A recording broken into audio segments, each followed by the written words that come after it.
السلام علیکم ورحمۃ اللہ وبرکاتہ۔ عزیز سامعین و ناظرین، اللہ تبارک و تعالیٰ نے مسلمانوں کو ہر میدان کے اندر کفار پر غالب کیا، اور اللہ تعالیٰ کا قیامت تک کے لیے یہ وعدہ ہے کہ مسلمان اگر صحیح مسلمان ہو، صحیح معنوں میں اگر ایمان والا ہو، تو اللہ تبارک و تعالیٰ اس کو کبھی بھی کفر کے سامنے پست و ذلیل نہیں کریں گے۔ اللہ جل جلالہ اس کو یعنی غلبہ دیں گے، غالب کریں گے۔ تو اب ایک واقعہ جو کفر و اسلام کا پہلا واقعہ ہے، پہلا معرکہ ہے، حق و باطل کے درمیان پہلی جنگ ہے، اس کو بیان کرنے سے پہلے تمام احباب سے گزارش ہے جن لوگوں نے ہمارا چینل سبسکرائب نہیں کیا وہ چینل کو بھی سبسکرائب کر لیں اور ساتھ بیل آئیکن کو بھی پریس کر لیں، تاکہ آپ کو ہر ہماری نئی آنے والی دینی اسلامی ویڈیو آپ تک پہنچ سکے۔ تو جنگ بدر کا پس منظر یہ ہے کہ اللہ کے رسول صلی اللہ علیہ وسلم جب مدینہ منورہ ہجرت کر کے آئے تو صحابہ رضوان اللہ علیہم اجمعین یعنی کمزور تھے، تھوڑے تھے، تعداد میں کم تھے، کفار کے مقابلے میں یعنی ان کی تعداد تھوڑی تھی، لیکن اللہ کے رسول صلی اللہ علیہ وسلم نے یعنی ہر میدان کے اندر اور ہر جگہ پر اللہ تبارک و تعالیٰ سے مدد کی درخواست کی، دعا کی۔ اللہ جل جلالہ نے تعداد کے کم ہونے کے باوجود اللہ کے رسول صلی اللہ علیہ وسلم کی مدد فرمائی، آپ کے صحابہ کی مدد فرمائی۔ رسول پاک صلی اللہ علیہ وسلم کو کسی نے خبر دی ہے کہ جو کفار مشرکین مکہ ہیں، کفار ہیں، منافقین ہیں، جتنے بھی لوگ ہیں، ان سب کا ایک قافلہ، تجارت کا قافلہ شام سے واپس آ رہا ہے، اور اس میں یعنی بڑی تعداد میں ان کا سامان تجارت ہے، اور قافلے کا سردار ابو سفیان ہے۔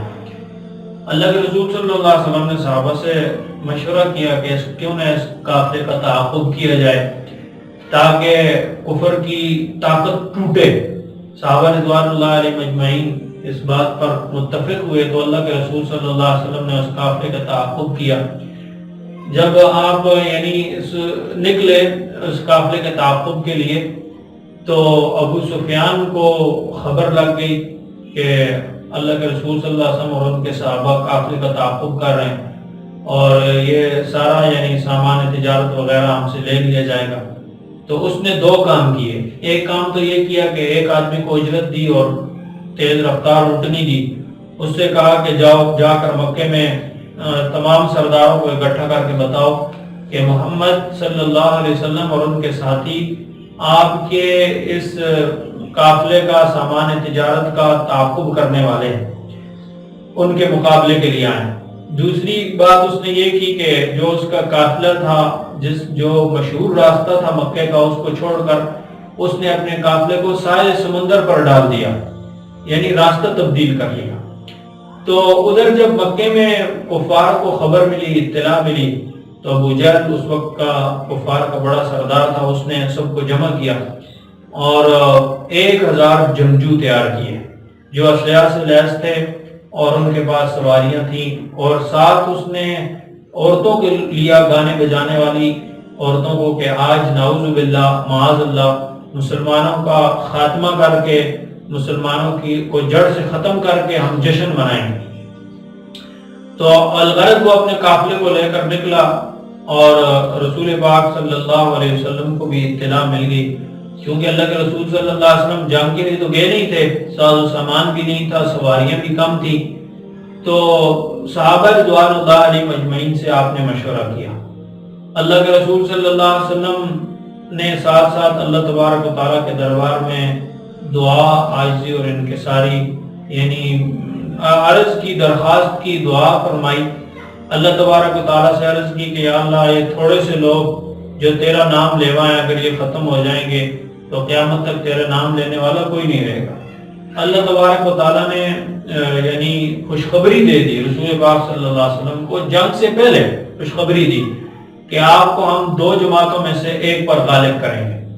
اب صحابہ رضوان اللہ علیہ مجمعین کے دل میں اور ذہن میں یہ بات آئی کہ ہمیں وہ جو تجارتی قافلہ ہے، جو مال تجارت سے بھرا ہوا ہے، سواریاں بھری ہوئی ہیں، اس پر ہمیں غلبہ ہو جائے۔ نہ کہ یہ کہ وہ جو 1000 کا لشکر ابو جہل لے کے آ رہا ہے جس میں 1000 جنگجو ہیں اور اسلحہ سے لیس ہیں، اس کے ساتھ مقابلہ ہو، اس پر غلبہ مشکل ہے. یعنی صحابہ کے ذہن میں ہے، اللہ تبارک و تعالیٰ کے ہاں تو کوئی مشکل بات نہیں تھی، لیکن اللہ تبارک و تعالیٰ نے یعنی صرف ایک جماعت کا فرمایا کہ ایک جماعت پر آپ کو غالب کروں گا، تعین نہیں کیا. بہرحال آخر کار صحابہ رضوان اللہ علیہ اجمعین کا بدر کے مقام پر اسی ابو جہل میں 1000 لشکر سے مقابلہ ہوا. اور پھر اللہ تبارک و تعالیٰ کی آپ شان دیکھیں کہ جس جگہ پر ابو جہل نے پڑاؤ ڈالا، اس کے لشکر نے پڑاؤ ڈالا، وہ زمین جنگ کے اعتبار سے بھی صحیح تھی اور پانی بھی موجود تھا. اور جس جگہ پر صحابہ رضوان اللہ علیہ اجمعین نے پڑاؤ ڈالا وہ جگہ یعنی جنگ کے اعتبار سے بھی ٹھیک نہ تھی اور پانی بھی موجود نہ تھا. تو پھر اللہ تبارک و تعالیٰ نے کرم کی، رات کو اللہ نے بارش فرما دی. اس بارش کی وجہ سے صحابہ رضوان اللہ علیہ اجمعین کی زمین سخت ہو گئی، جنگ کے لیے مناسب ہو گئی، اور آپ صحابہ نے پانی بھی جمع کر لیا، اکٹھا کر لیا اپنے استعمال کے لیے. اور ادھر کفار کی جو زمین تھی وہاں کیچڑ بن گیا، یعنی جنگ کے اعتبار سے وہ زمین ناقص ہو گئی. اور دوسری اللہ تعالیٰ نے ایک بڑی کرم نوازی یہ فرمائی کہ صحابہ پر سکون کی نیند طاری کر دی. صحابہ رضوان اللہ علیہ اجمعین جب صبح سویرے اٹھے تو بالکل تر و تازہ تھے، جنگ کے لیے بالکل یعنی پوری طرح تیار تھے. اور ادھر کفار ساری رات یعنی نہ سو سکے، ان کو نیند نہ آئی، تو صبح جب اٹھے تو سست تھے، جنگ کے لیے یعنی تیار نہیں تھے، چستی نہیں تھی ان میں.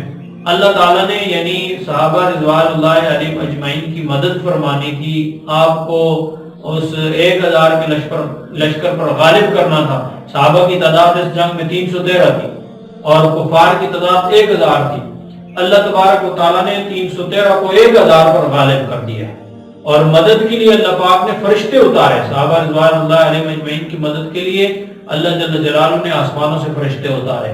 اور صحابہ فرماتے تھے کہ ہم جب تلوار سونتے کسی کافر کی طرف تو تلوار اس کی گردن تک پہنچنے سے پہلے گردن اڑ جاتی تھی.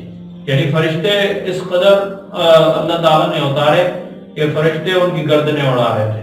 تو اس یعنی چھوٹا سا ایک چھوٹی سی جماعت تھی، چھوٹا سا لشکر تھا، مختصر سی جماعت تھی صحابہ رضوان اللہ علیہ اجمعین کی، لیکن یہ صحابہ جو 313 صحابہ تھے کامل ایمان والے تھے، آقا دو جہاں صلی اللہ علیہ وسلم کی مکمل اتباع کرنے والے تھے. اللہ جل جلالہ نے اس بنیاد پر کہ یہ کامل الایمان ہے، کامل دین پر چلنے والے ہیں، رسول پاک صلی اللہ علیہ وسلم کی کامل اتباع کرنے والے ہیں، تقوی اور توکل سے لیس ہیں، تو اللہ جل جلالہ نے مختصر جماعت کو بھاری جماعت پر غالب کر دیا. اور قیامت تک آنے والے انسانوں کو یہ پیغام دے دیا ہے کہ جب بھی مسلمان اپنے دین پر چلے گا، کامل دین پر چلے گا، سچا اور پکا مومن ہوگا، تقوی اور توکل والی زندگی ہوگی، تو اللہ جل جلالہ اس کو ہر میدان کے اندر کامیاب فرمائیں گے. اللہ تعالیٰ کا یعنی وعدہ کثرت کے ساتھ نہیں ہے، مال کے ساتھ نہیں ہے، عہدوں کے ساتھ نہیں ہے. اللہ جل جلالہ کا مدد کا وعدہ پورے دین پر چلنے میں ہے. جو بھی پورے دین پر چلے گا اللہ جل جلالہ اس کو ہر میدان کے اندر کامیاب فرمائیں گے. اللہ تبارک و تعالی ہم سب کو صحابہ کے نقش قدم پر چلنے کی توفیق عطا فرمائے. وما علینا الا البلاغ.